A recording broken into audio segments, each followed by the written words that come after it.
Bwana Yesu asifiwe. Amen. Bwana Yesu asifiwe tena. Sawa, na mimi kwa majina naitwa Bahati Mtambala. Niko na bwana na watoto 5. Pengine hapo.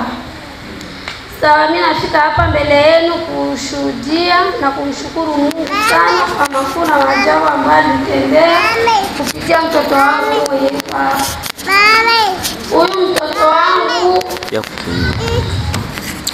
Huyu mtoto wangu ilikuwa siku moja, siku ya 4, balikuwa nenda peleka makuni kukilio kwa wanafunzi wanaifaka wa hapa. Wakaenda peleka makuni. Ile saa ya kurudia benzake wakarudia, lakini yeye akarudia Aisha gongewa na moto na akavunjika mguu kabisa, mguu yote kavunjika.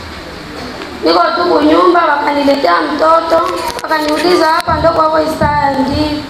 Na mtoto wako huyu tulimkuta barabara analala tu. Ile saa mimi naanza mgusa, mtoto akalalamika, sio nanitonesha.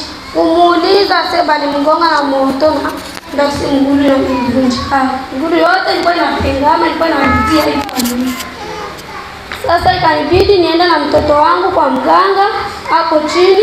Mtoto akaanza tuziwa. Ikaenea Inga na siku 2 mganga akatuambia kama anashindwa hataweza kutunza mtoto wangu. Nikasema Mungu wangu inakuwa kazi tena. Akatutuma kwa mwingine mganga hivi. Kwa huko Bazoba. Tukaenda huko kwa huyo mganga, akatuambia hatatunza mtoto wetu bila franka. Tukakia rudia tena huko nyumba, tukabeba franka, tukampelekea. Akaanza tunza mtoto. Kisha Inga moya Mungu akaanza saidia kabisa, mtoto wangu akaanza pima kutia mguu chini. Tukaendelea tu hivyo na dawa kaeneza Inga 2, mtoto akaanza pima tu kutembea. Mpaka saa hivi kisi nilikuwa naongea na mwe, mtoto wangu anaanza tembea, anaanza enda tena kwa masomo mzuri, na ndio mwenye yuko hapa hivi anasimama. Mungu alisaidia mtoto wangu, anamponesha japokuwa ayatembea sawa, lakini niko na imani ataendelea kutembea mzuri.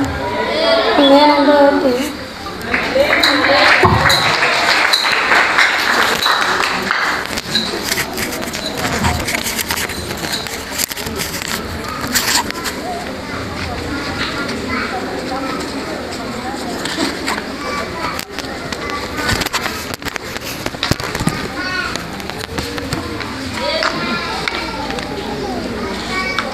Basi, tunakaribisha